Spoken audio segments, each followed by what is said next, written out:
Voici le livre L'habitat permacole, paru aux éditions Erol, écrit par Alexandre Baudin, fondateur du bureau d'études Logiscopia.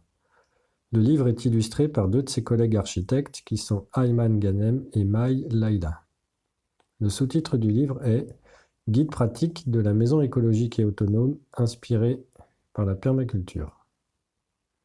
La première chose qu'il faut remarquer sur le dessin de la couverture, c'est qu'on y voit une maison et un jardin.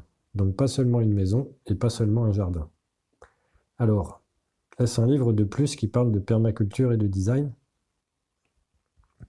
Oui, car il traite effectivement du design de permaculture, mais du design dont le cœur est l'habitation, contrairement à la majorité des livres qui mettent le focus sur le design de terrain et des cultures.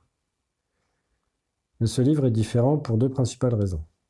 La première, c'est que c'est pour l'instant le seul livre qui présente plusieurs designs complets de terrains habités, et à différentes échelles, allant du petit urbain familial jusqu'au grand rural collectif.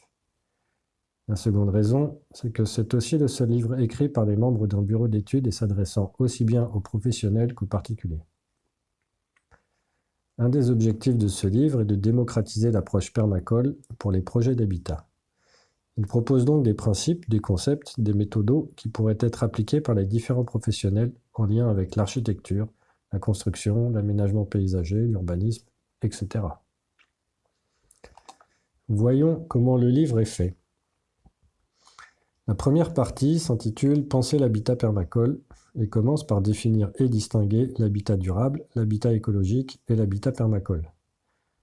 L'objectif qui ressort de ces distinctions est de permettre de catégoriser l'habitat permacole selon 12 critères nommés ombelles et regroupés en 3 catégories, écologique, autonomie individuelle et autonomie collective.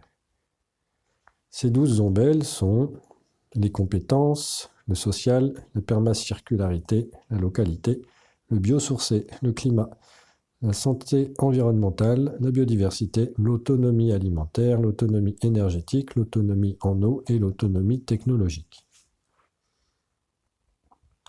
Le deuxième chapitre, Concevoir l'habitat permacole, où l'on parle de méthodologie de design.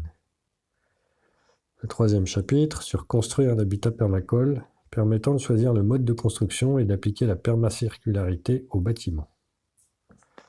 Le quatrième chapitre s'occupe de comment cultiver l'habitat permacole.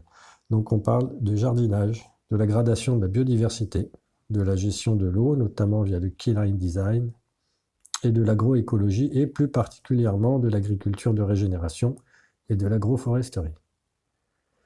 Concernant le keyline design et les baissières, le livre apporte des données bien utiles permettant de déterminer des coefficients de ruissellement des eaux de pluie.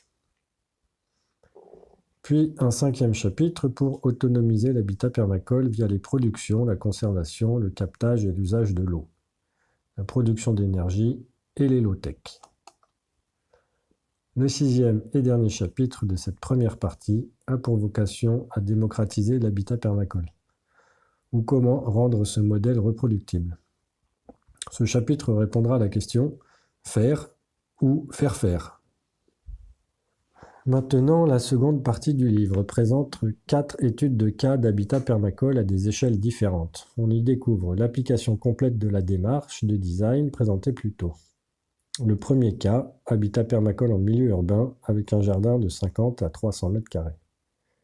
Ça commence par la présentation de l'habitat à rénover, puis l'évaluation permacole selon la notation synthétique proposée par l'auteur, la rénovation du bâtiment, le jardinet, qui lui est décliné selon 3 grandeurs, jardin de 120 m², de 300 m² ou de 50 m².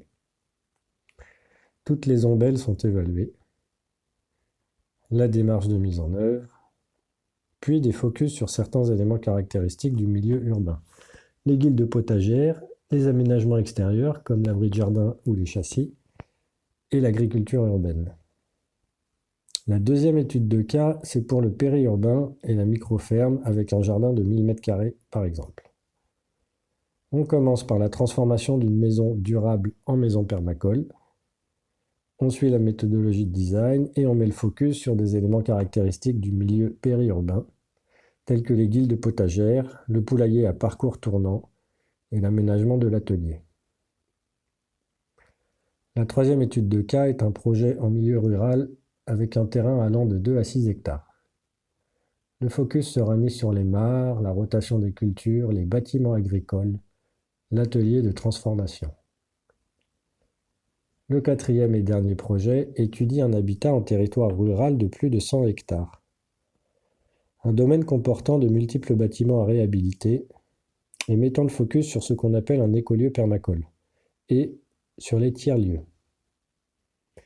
Des 4 études de cas, c'est celle dont l'évaluation permacole est la plus élevée. Les ombelles sont toutes au maximum. Ce livre est disponible à la librairie permaculturelle pour la modique somme de 32 €. Bonne lecture.